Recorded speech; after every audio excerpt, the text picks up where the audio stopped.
गोदी ढोढ़ी हमर खाई करता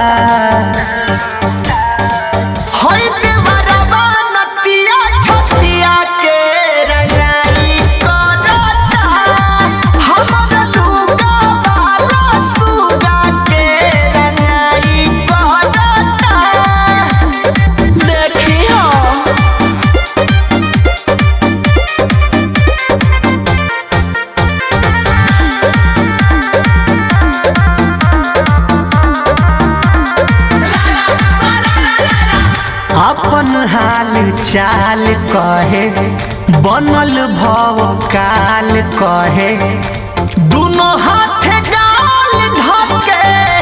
हमारा के माल कहे बड़ी परेशान बनी जी। अपन हाल चाल कहे बनल भव काल कहे दोनों हाथ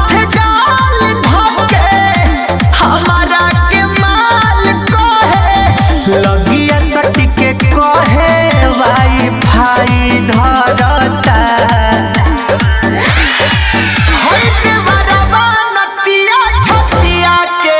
रंगाई करता हमर लुगा वाला सुगा के रंगाई करता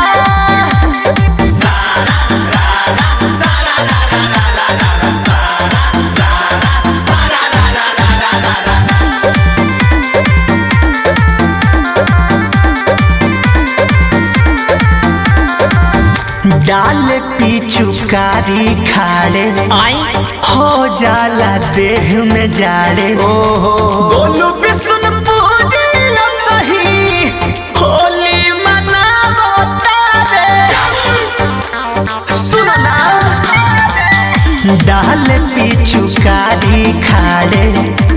हो जाला देह में जाड़े गोलू बिशुन